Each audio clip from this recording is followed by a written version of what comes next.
یہی جولائی کے دن تھے، میں گاڑی میں بیٹھا ہوا، شیشہ اس کا چڑھا ہوا تھا اور میں جا رہا تھا، تو میں نے اپنے بائیں طرف سے ایک جماعت کو گزرتے ہوئے دیکھا. مجھے کچھ اس طرح پتا تھا کہ یہ کچھ ایک جماعت ہے جو لوگوں کو مسجد کی طرف لے جاتی ہے اور وہ تنگ ونگ کرتی ہے، لوگوں کو گھروں سے نکال لیتی ہے، تو لوگ اس جماعت سے بھاگتے پھرتے ہیں. کچھ ایسا سنا تھا میں نے، کوئی ایک ایسی جماعت ہے. تو میرے دل میں یہ خیال آیا کہ دیکھو تم تو آرام سے گھر میں بیٹھے ہوئے ہو، گاڑی میں بیٹھے ہوئے ہو، اور یہ دیکھو یہ بیچارے لوگوں کو نماز کی طرف، اللہ کی طرف بلا رہے ہیں، اور ان کے کپڑے بالکل بھیگے ہوئے تھے پسینے سے، اور تم ان کے بارے میں غلط سوچ رہے ہو. ایسا نہ ہو کہ آگے جا کے تمہاری گاڑی وجے کہیں. تو اپنی گاڑی کو بچانے کے چکر میں نے وہاں سے یو ٹرن مارا، اور یو ٹرن مار کے میں واپس لایا، اور واپس لا کے میں نے گاڑی کو یہ جماعت کے کچھ جو ساتھی تھے ان کے آگے روک لیا. روک کے میں گاڑی سے اتر کے میں جو جماعت کا جو سب سے آگے جو تھے بزرگ تھے، میں ان کے پاس گیا اور میں نے جا کے ان سے ایسے ہاتھ ملا کر میں نے کہا جی آپ بڑا اچھا کام کریں، میرے لیے بھی دعا کریں، ایسے ہی کہہ دیا میں نے. تو انہوں نے میرا ہاتھ پکڑ لیا اور مجھے کہنے لگے میں آپ کے لیے ضرور دعا کروں گا.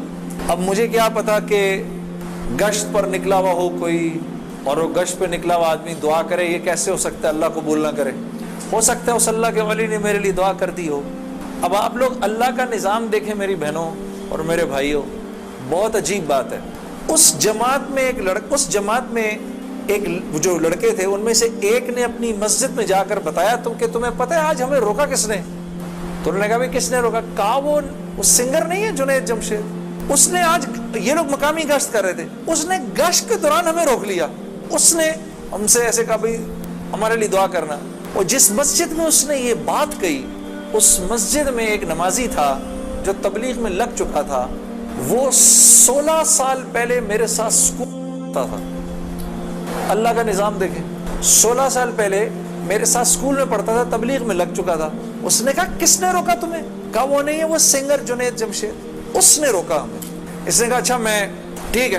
اب میرے اس دوست نے مجھے ڈھونڈنا شروع کیا، اور اس واقعے کی کوئی تقریباً 1-1.5 مہینے بعد اس نے مجھے ڈھونڈ لیا. اور ایک دن جی میرے گھر فون آتا ہے، جنید. اب میں نے جب اس کا مجھے پہچانا، اس نے بولا جنید مجھے پہچانا. آپ یقین کریں گے میں 16 سال بعد اس کی آواز سن رہا تھا، میں پہچان گیا. میں نے کہا جنید بول رہے ہو؟ ہنسنے لگا. تو مجھے پہچان گیا؟ میں نے کہا میں بالکل پہچان گیا. تو اتنا تو شرارتی لڑکا تھا تو کلاس کے اندر. اور میں نے کہا کیونکہ ہم دونوں کے نام ایک تھے تو تیرے چکر میں بھی بدنام رہتا تھا. ہنسنے لگا. یار کمال ہے، تو نے مجھے پہچان لیا. میں نے کہا ہاں میں نے پہچان لیا، میں نے تیرے سے ملنا ہے. میں نے کہا کیوں؟ کہتا ہے بس ایسے ہی، وجہ کوئی نہیں ہے. میں نے کہا یار اچھا ہماری زندگی ایسی تھی، شوبز کی زندگی تھی ہماری، کہ ہمارا دل ملنے کو نہیں کرتا تھا کسی سے. یعنی ہم نے مینیجر رکھے ہوتے تھے جو ہمیں صرف لوگوں سے دور رکھتے تھے. ان کا کام تھا لوگوں سے بات کرنا، لوگوں سے ڈیل کرنا، ہم تک کوئی نہ پہنچے بس. یہاں تک کہ آپ حیران ہوں گے اگر میں آپ کو بتاؤں، یہ بڑی ایک افسوسناک بات ہے کہ ہمارے اپنے گھر والوں کا ہماری زندگی میں رول کم ہوتا تھا، ان مینیجرز کا رول زیادہ ہوتا تھا. آپ نے گھر کب جانا ہے، بچوں سے کب ملنا ہے، یہ تک ان مینیجروں کے ہاتھ میں ہوتا تھا. تو اب کوئی مجھے فون کرے کہ میں نے تم سے ملنا ہے، یہ تھوڑی کہ میں فوراً مل لوں گا اس سے. اب پتہ نہیں اللہ جانے اس نے کیوں ملنا ہے، میرا وقت ضائع کرے گا کیا ہے. تو میں نے جنید غنی سے کہا کہ یار بغیر وجہ کے کیوں ملنا ہے تمہیں؟ بس ایسے ہی. میں نے کہا انشاءاللہ دیکھو پھر چلو اللہ نے کبھی موقع دیا تو ملیں گے. کڑک میں نے فون بند کر دیا. ہمیں تو عادت تھی فون بند کرنے کی. اگلے دن پھر فون آ گیا اس کا. میں نے کہا کیا کام ہے؟ کام کوئی نہیں، ملنا ہے. کیوں؟ یار کوئی وجہ نہیں، مل لیتے ہیں. میں نے کہا یار وقت نہیں ہے، فون پہ بات کر لو. نہیں فون پہ کام کوئی نہیں ہے. کڑک فون پر 1 دفعہ ہوا، 2 دفعہ. اب اس کا میں ہیلو سنتا تھا، فون بند کر دیتا تھا. یہ سلسلہ 1-2 مہینے تک چلتا رہا، یہاں تک کہ جنید غنی کو میرے گھر کے نوکروں کے نام یاد ہو گئے، فون اٹھانے والوں کے نام یاد ہو گئے، سب کچھ یاد ہو گیا. اس کو سب پتا ہوتا تھا میں کب پاکستان میں ہوں، کب نہیں ہوں، کب کہاں ہوں، سب. ایک دن اس کا فون آیا تو جب میں نے فون رکھنے لگا مجھ سے کہتے دیکھ میں تجھے اللہ کا واسطہ دیتا ہوں، میری 1 منٹ کی بات سن لے. میں نے بولا بولو. میں ابھی عمرہ کر کے آیا ہوں تو میں مدینے اور مکے کی کھجوریں اور زمزم اور یہ کچھ چیزیں لے کر آیا ہوں، یہ لے لے میرے سے، پھر اس کے بعد میں چلا جاؤں گا. کتنی دیر کے لیے آؤ گے تم؟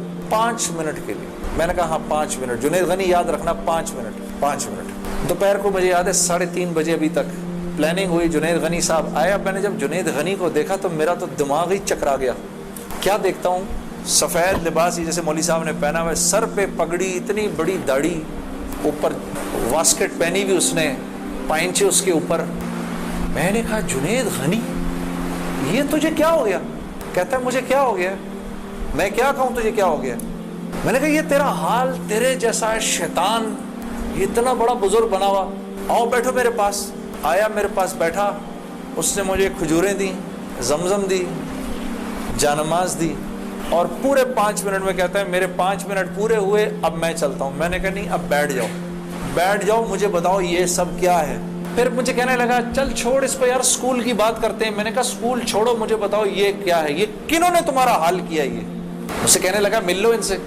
میں نے کہا ہاں میں نے ان سے ملنا ہے, میں نے ان سے ملنا ہے. آپ سوچو کوئی آدمی تبلیغ والوں کے چنگل میں پھنس جائے.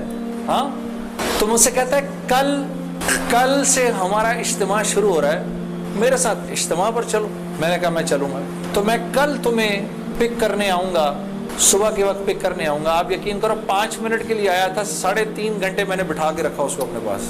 میں اس سے باتیں سنتا رہا, جنید غنی کیا, پھر کیا ہوا, پھر کیا ہوا, پھر کیا ہوا, کیا ہوا, کیا ہوا. آخر میں نے کہا میں تمہارے ساتھ اجتماع پر چلوں گا. خیر جی میں تیار ہو گیا.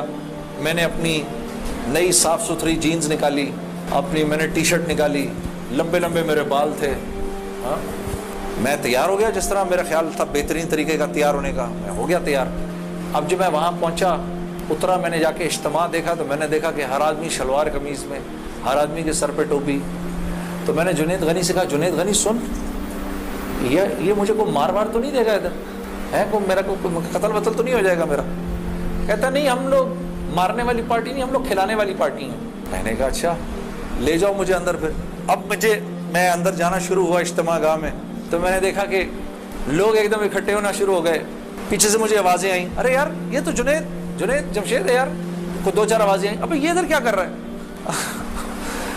ہے؟ تو مجھے یہ بات بری بھی لگی ہلکی سی, کیا مطلب بھائی کہ تم بہت بڑے مسلمان ہو, میں نہیں آ سکتا کیا؟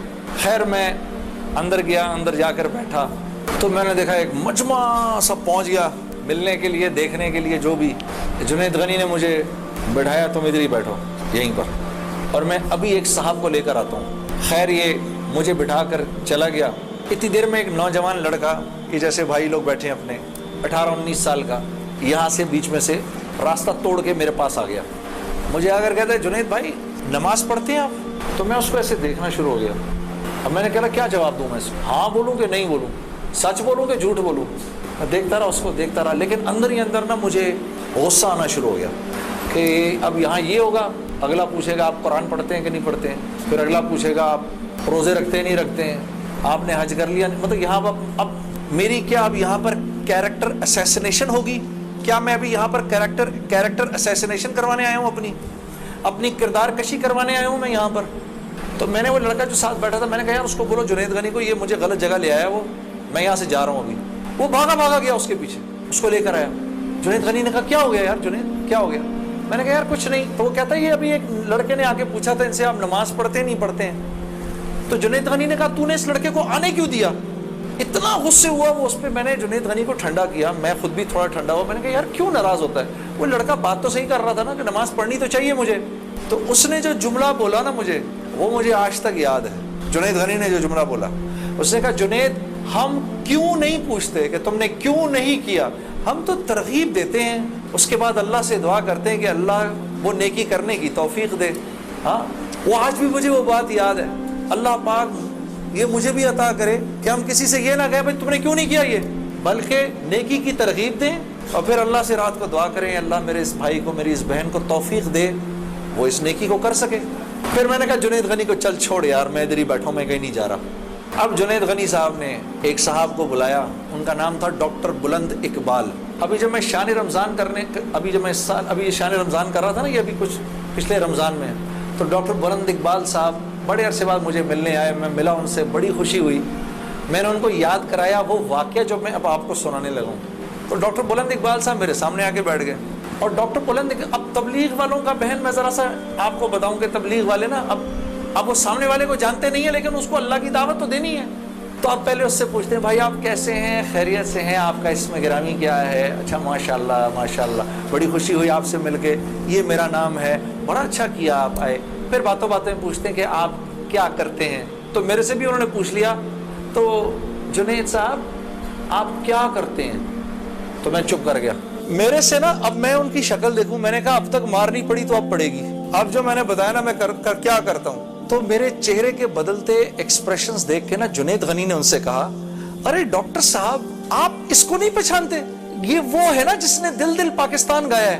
ڈاکٹر صاحب کہتے ہیں ارے واہ واہ واہ واہ واہ واہ واہ واہ, مسلمان کی تو شان ہی یہی ہے, جس کام کو کرتے آگے بڑھ جاتا ہے. میں نے کہا یہ آدمی ٹھیک آدمی ہے,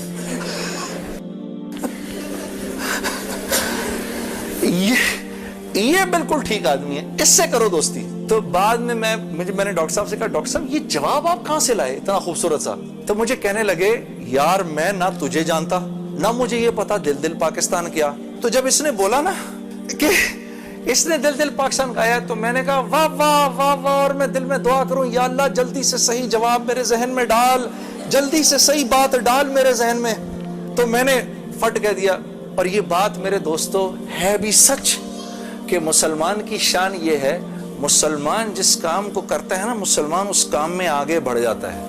ساری دنیا میں جن کاموں کو آپ برا کام سمجھتے ہیں نا کہ یہ برے کام ہیں, ان برے کاموں کو بھی اگر کبھی کسی مسلمان نے کیا نا تو یقین کرو غیروں سے بھی زیادہ کیا. ہاں یقین کرو, مسلمان ایک عجیب امت ہے, ہم سے بہتر کوئی نہیں. کنتم خیر امہ, بس یہ ہر لائن سے بہترین امت ہے. جس کو اللہ ہی کہہ دے تم بہترین ہو تو پھر ہمیں دوسروں سے پوچھنے کی کیا ضرورت ہے کہ ہم اچھے ہیں کہ برے ہیں.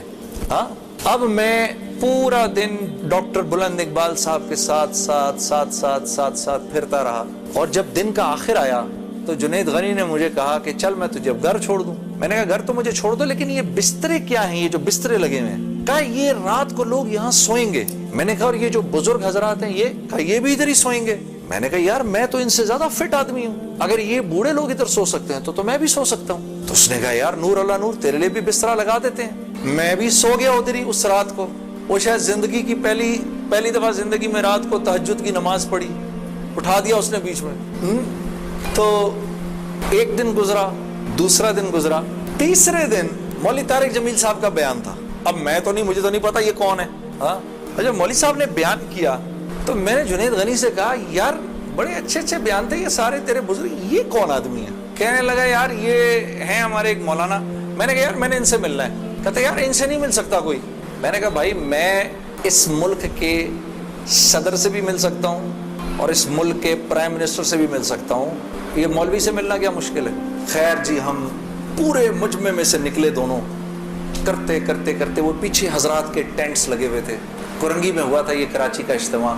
میں اور یہ بات کر رہا ہوں 1997 سپٹمبر 1997, 3 سپٹمبر مجھے ابھی تک یاد ہے, میری سالگرہ تھی 3 سپٹمبر 1997. عمر بھی بتا دوں میری کیا ہو گئی تھی, معلوم ہے سب آپ کو, سب کو پتہ چلے گا. 50 سال کا تو ہو ہی گیا ہوں نا میں. اب کیا ڈرنا, جو 50 سال کا بندہ ہو جائے کیا عمر چھپایا اپ نے. خیر تو میں جب ادھر پہنچا تو وہاں پر ایک لڑکا ایسے ڈنڈا لے کر کھڑا ہوا مولوی صاحب کے کمرے کے باہر. تو مجھے دیکھ کر وہ مسکرانے لگا, جنید بھائی آپ ادھر کیا کر رہے ہیں؟ اب مجھے 3 دن تو گزر گئے تھے. میں نے کہا کیوں بھائی, میں کیوں نہیں آ سکتا ادھر, تو بڑا مسلمان ہے میرے سے. ہنسنے لگا, نہیں وہ میں نہیں کہہ رہا, میں آپ کو دیکھ کے تھوڑا حیران ہو گیا, کیا کام ہے؟ میں آپ کا بڑا فین ہوں. میں نے کہا اچھا. تو میں نے کہا کہ مجھے یہ جو تھے نا مولانا طارق جمیل, ان سے ملنا ہے. کہ یار جنید بھائی ان سے تو ملنے کی کسی کو اجازت نہیں ہے. میں نے کہا تم جا کر بتاؤ تو صحیح کہ میں نے ملنا ہے. اچھا میں کچھ کرتا ہوں. خیر وہ اندر گیا, اس نے اندر جا کر کہا کہ آپ آئیں اندر. تو میرا دوست جنید غنی مجھے لے گیا. آپ یقین کرو میں نے مولوی طارق جمیل صاحب کو زندگی میں کبھی اکیلے بیٹھے نہیں دیکھا. وہ اللہ نے شاید اس دن ملوانا تھا یا بات کروانی تھی, اکیلے بیٹھے ہوئے تھے خیمے میں اپنے. جنید غنی نے جا کر اندر کہا مولانا میرا ایک دوست ہے جنید جمشید, وہ آپ سے ملنا چاہتا ہے. مولانا نے کہا کون جنید جمشید؟ میں باہر کھڑا حیران ہو گیا, ان کو کیسے پتا میں کون ہوں؟ اندر بھیجو اس کو, اندر بھیجو. مجھے بلایا اندر اور جنید غنی کو کہا تم باہر جاؤ, تم باہر انتظار کرو. وہ باہر چلا گیا. یہ نوجوان جیسے بیٹھا ایسے جا کے میں مولوی صاحب کے سامنے بیٹھ گیا اور مجھے ایسے تیز نظروں سے انہوں نے دیکھنا شروع کر دیا. میں نے کہا آپ مجھے ایسے کیوں دیکھ رہے ہیں؟ کہتے ہیں میں تجھے نہیں دیکھ رہا, میں تو اللہ کی شان دیکھ رہا ہوں. میں نے کہا جی کیا مطلب؟ کہا تیرے بڑے بڑے بورڈ لگے ہیں فیصل آباد کے اندر,